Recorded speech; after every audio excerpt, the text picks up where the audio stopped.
Ano, wala kayong balak maligo? Wala. Teka lang. Nakakalaban. Makilapat lang ko, ante. Tama na. Oo, Asa si Dan? Ewan ko po, may pinuntahan eh.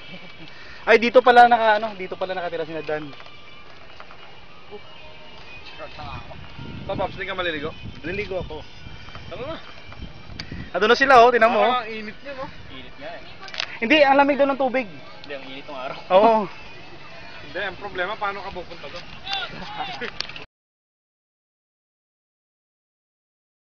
Paano ka, no? Pakarga ka.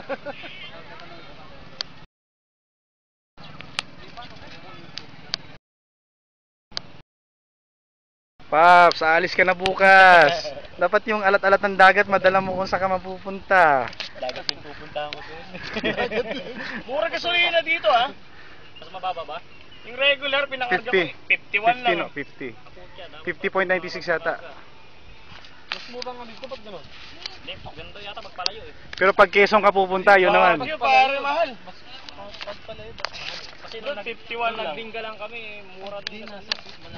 Malapit kasi tayong Subic. Ah, oo. Sa loob ng ano, SBMA? Unleaded atara na lang. Per liter. Yung tatlo, sarap na sarap, oh.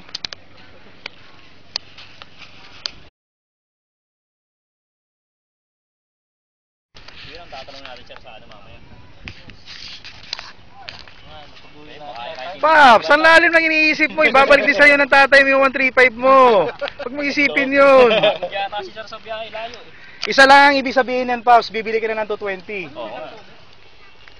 Iba. Sarap sana kung maaga tayo dito. Makakapag ano tayo dyan sa isla. Dapat pala